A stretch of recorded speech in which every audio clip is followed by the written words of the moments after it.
दोस्तों, अदानी ग्रुप की बात करें तो यहाँ पे बहुत सारी अपडेट निकल के आ रही है, जिनको हम एक एक करके डिस्कस करने जा रहे हैं।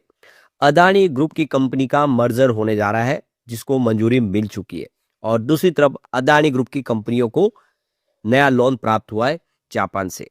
यानी इस समय अदानी ग्रुप पे भरोसा करे विदेशी बैंकें, और ये बहुत बड़ी बात है। इसके अलावा अदानी ग्रुप के मामले में एक पत्रकार को आप देखो कि सजा हो चुकी है कोर्ट के अंदर। पूरा मामला क्या है उसको समझेंगे। और दूसरी तरफ यूएस से बड़ी अपडेट निकल के आ रही है अदानी ग्रुप को लेकर, उसको भी जानेंगे इस वीडियो के माध्यम से।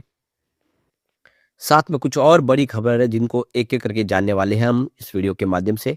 लेकिन फ्रेंड्स, उससे पहले अगर आप पहली बार हमारे चैनल पे आए तो चैनल को सब्सक्राइब कर दीजिए, एक बेल आइकॉन दबा दीजिए, ताकि जब भी नया वीडियो बने पहला नोटिफिकेशन आपको मिले। वीडियो पसंद आए तो लाइक से जरूर कीजिए।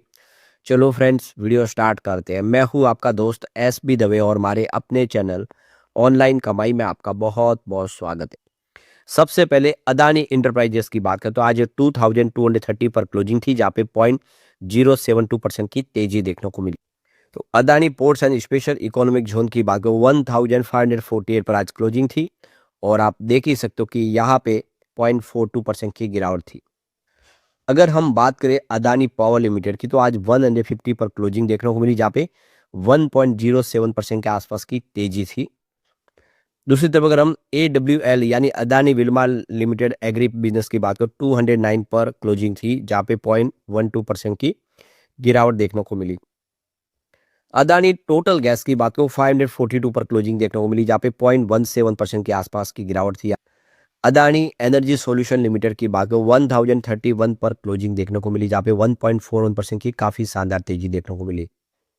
अब बात करें अंबुजा सीमेंट की तो 538 पर क्लोजिंग थी, जहाँ पे 0.019% के आसपास की तेजी थी। और अगर हम एसीसी सीमेंट की बात करें तो 1694 पर क्लोजिंग देखने को मिली, जहाँ पे 0.083% के आसपास की गिरावट थी।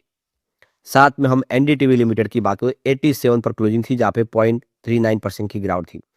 तो कुछ शेयरों में तेजी थी और कुछ में गिरावट थी। लगभग मिला जुला रुझान देखने को मिला आज अदानी ग्रुप को लेकर। तो यहाँ पे जो बड़ी अपडेट निकल के आ रही है, केपीआई ग्रीन एनर्जी को 300 मेगावाट का रिन्यूएबल का प्रोजेक्ट मिला अदानी ग्रुप की तरफ से।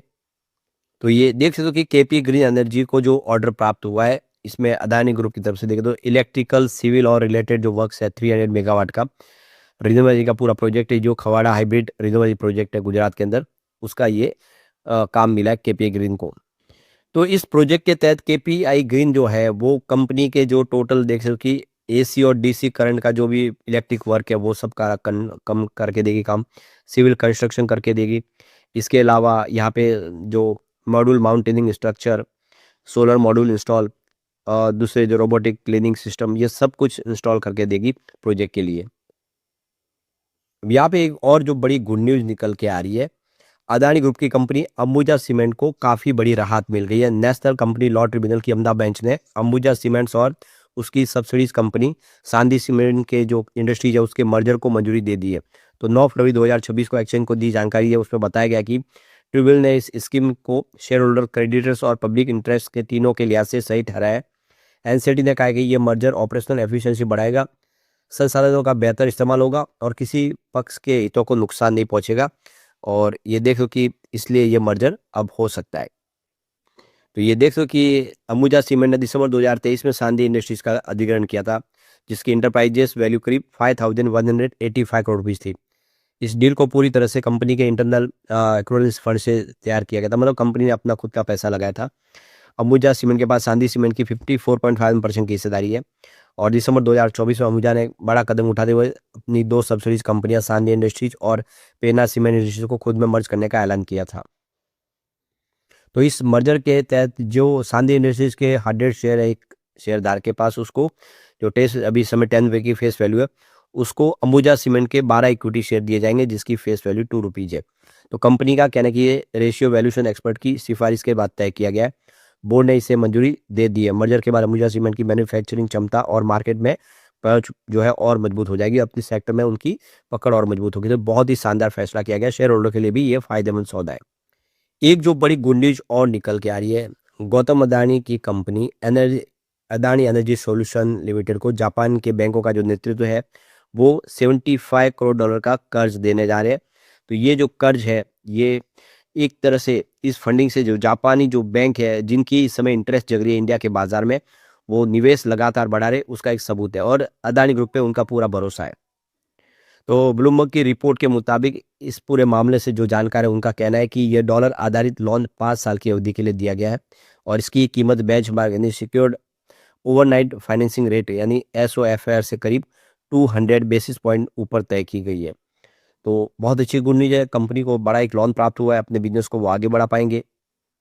अब एक जो बड़ी अपडेट और निकल के आ रही है, यहाँ पे गांधीनगर की मजिस्ट्रेट कोर्ट ने एक बड़ा ऑर्डर पास किया है और जिसमें जो जर्नलिस्ट है रवि नायर, उनको सजा सुनाई है। तो ये देख सकते हो कि उनके ऊपर मानहानि का केस अदानी इंटरप्राइजेस की तरफ से फाइल किया गया था और इस केस में देखें तो इन्होंने जो रवि नायर ने बहुत सारे ट्वीट किए थे, बहुत सारी ऐसी जो है सामग्री पब्लिश की थी जिसकी वजह से अदानी ग्रुप को नुकसान पहुंचा, उनकी प्रतिष्ठा के ऊपर दाग लगा और इसी को लेकर उन्होंने ये जो क्रिमिनल और डिफेमेशन केस किया था, अब उसका फैसला आ चुका है जिसमें वो गलत साबित पाए गए हैं कि उन्होंने अपनी गलत मंशा के हिसाब से अदानी ग्रुप के ऊपर एलिगेशन लगाया जिसके वो कोई सबूत नहीं दे पाए और इसी वजह से रवि नायर को 1 साल की सजा मिली है और साथ में 5,000 रुपये का उनको ऊपर जुर्माना भी लगाया गया।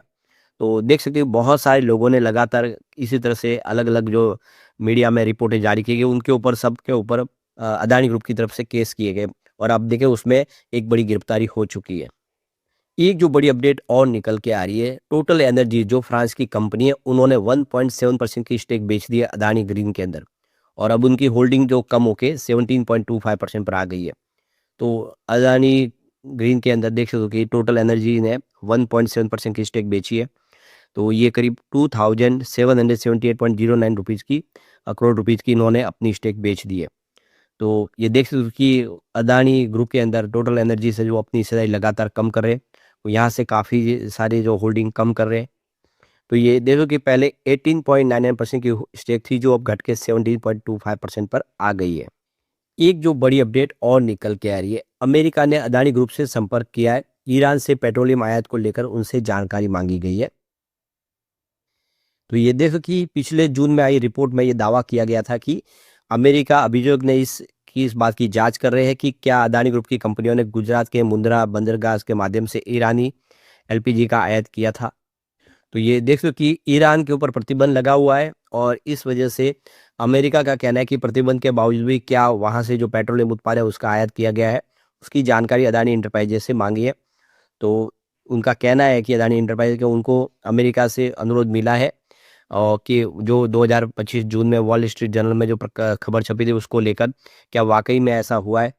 तो ये देख सकते हो कि अमेरिका के प्रतिबंध के बावजूद भी उनके ऊपर इल्ज़ाम लगाया कि उन्होंने शिपिंग रूटों का इस्तेमाल करके भारत में ईरानी तेल को आयात किया था। अदानी एंटरप्राइज ने कहा है कि कंपनी स्वेच्छा से जो ओएफसी के सहयोग कर रही है और जो भी जानकारी मांगी है वो जानकारी उनको दी जाएगी। तो यहाँ पे अदानी ग्रुप ने इन आरोपों को निराधार बताया, यानी उनको इन्होंने सारे आरोप है उसको गलत कहा है। उनका कहना है कि नीतिगत रूप से अदानी ग्रुप अपने किसी भी बंदरगाह पर ईरान की किसी भी माल का प्रबंधन नहीं करता है। इसमें ईरान से आने वाली कोई भी खेप या ईरानी ध्वज के तहत चलने वाले जहाज शामिल है। ग्रुप ने यह भी स्पष्ट किया कि वो किसी ऐसे जहाज का प्रबंधन या सुविधा प्रदान नहीं करता जिसके मालिक ईरानी हो। यानी उनके ऊपर जो एलिगेशन लगा वो उसको नहीं मान रहे। उनका ऐसा कोई भी हमने काम नहीं किया तो हम इसको नहीं मानेंगे।